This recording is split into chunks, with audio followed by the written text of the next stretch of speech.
the accident itself and securing the scene. Our primary goal when we first arrive on scene is to evaluate injuries and then get the appropriate help en route. If it's an entrapment, then we'll call for the fire department. If it's just EMS in small slight injuries, we'll call EMS. And then we want to secure the traffic to make sure there's not a secondary accident caused by the primary. So we want to secure that whole area and get the personnel there we need to get that done. Beyond that, once EMS arrives, we release the care of all those individuals that are injured to EMS. Again, our primary responsibility then would be just to investigate the accident, to find out what happened, talk further in depth to witnesses, to victims, get their statements to see if there's any criminal element involved in the accident, be it alcohol related or anything like that that we'd have to follow up on. Beyond that, we are the primary, usually the first ones on the scene, and then we ask dispatch to dispatch other entities to the scene as needed. Okay, and in this case, I think we dispatched fire department and EMS and the police department because we made a 911 call. Is that correct? I'm not sure who made the 911 call. We got dispatched to a property damage accident involving a school bus. Okay. Once I think Sergeant Foreman got on scene, he called dispatch over the radio and asked them for the fire department to respond because we had fluids down, and also for EMS to respond because of the number of kids on the bus. Okay, so I don't know the timeline. How long did it take for the parents to be notified? Do you know that timeline? yeah, what happened? So what happened at the accident scene with Daphne and Stephanie there, and 35 kids. Stephanie's accounting for the kids on the bus. Takes some time to do that. She's helping to dispatch a bus to come to the scene. I couldn't tell you how long, but I know it was not very long before we had parents arriving on the scene. In fact, we had a parent of a student that was the next stop get there because she was at home expecting her son or daughter to come home, and she actually walked to the accident scene. At that point is when, well, I shouldn't say just that action, but that's part of the grapevine, for lack of a better term, of parents calling parents, others notifying of parents, parents arriving on scene. So as that started to happen, Daphne and Stephanie are trying to manage the 35 kids to make sure they're accounted for at all times, knowing that they're going to have to make a switch from one bus to another, and then to begin to release kids to their parents, which their parents had to sign off with EMS that would waive medical attention.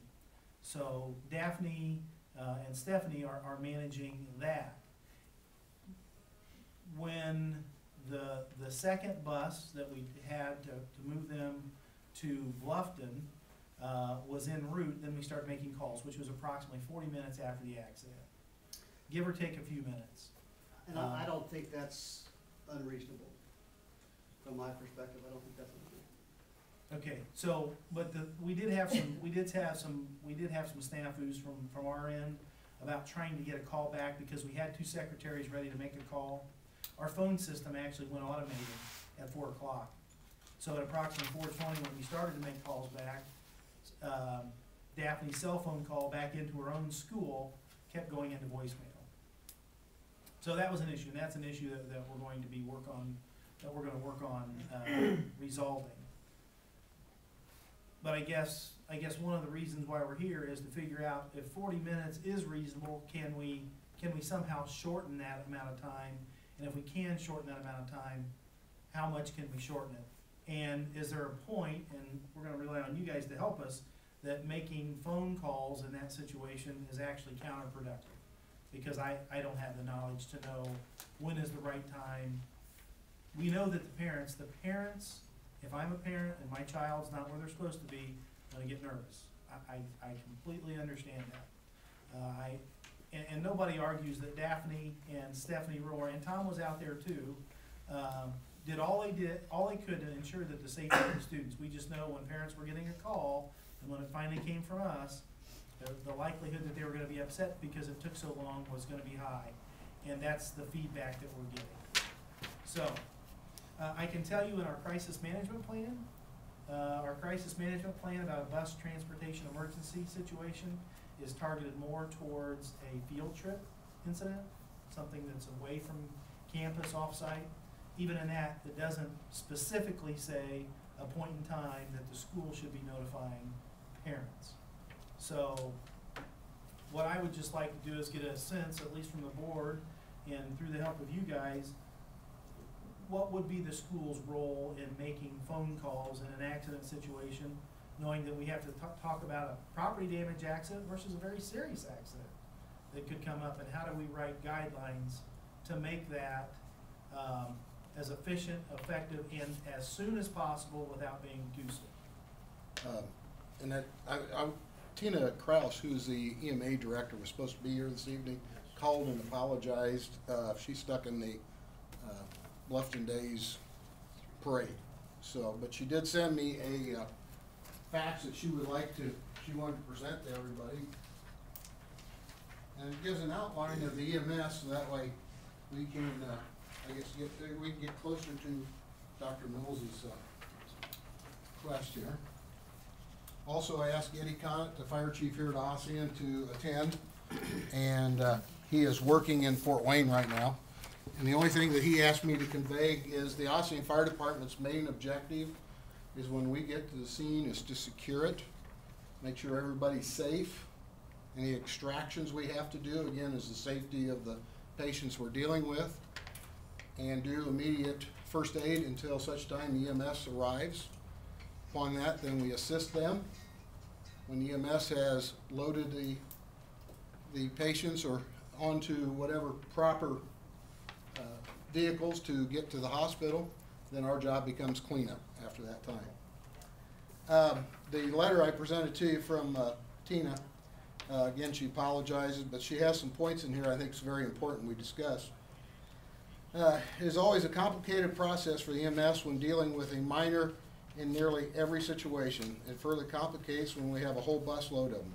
It is critical that we structure guidelines to follow the event of a bus accident or any other event that may have a large group of children involved while still in the care of the school. Due to the potential problems of lawsuits, human error, and sometimes delay in injury reactions, the policy that the EMS has decided to follow is listed below. In the event of a school bus accident where children are injured patients, that will be triaged and treated as they would at any other scene.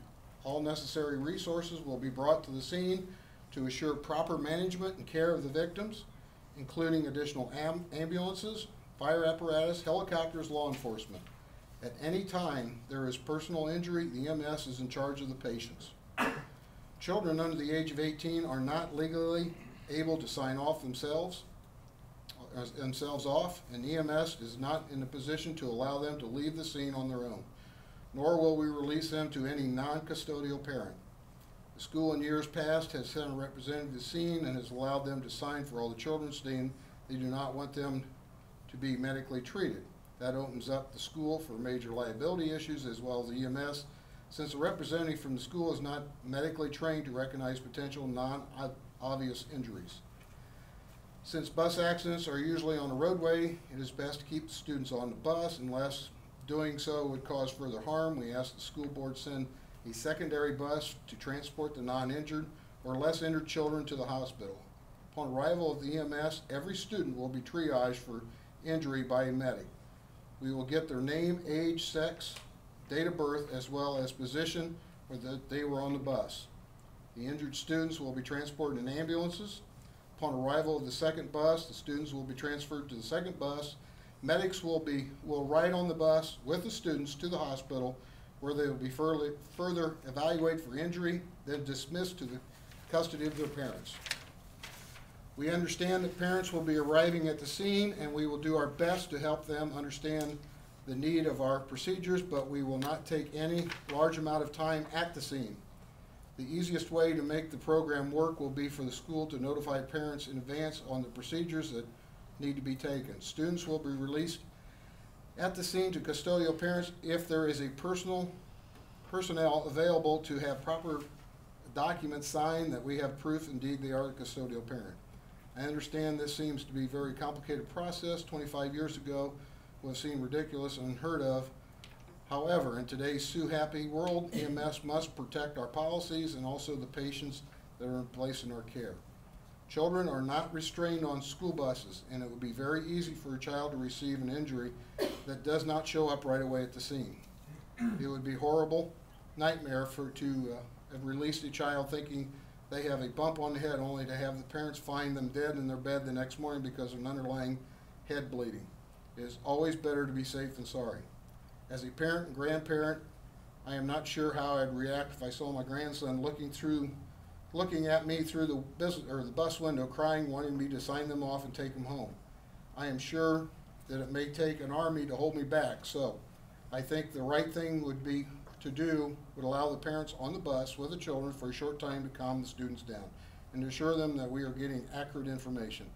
I believe we will rely heavily on law enforcement to further assist in crowd control of the parents and bystanders.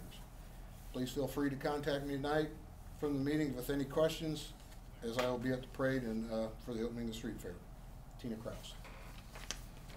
So ultimately, what we're wrestling with, in situations like this, or in any situation where we can begin to make contacts, what kind of guidelines should we be establishing where the school is making contacts to the parents in regards to why their child is late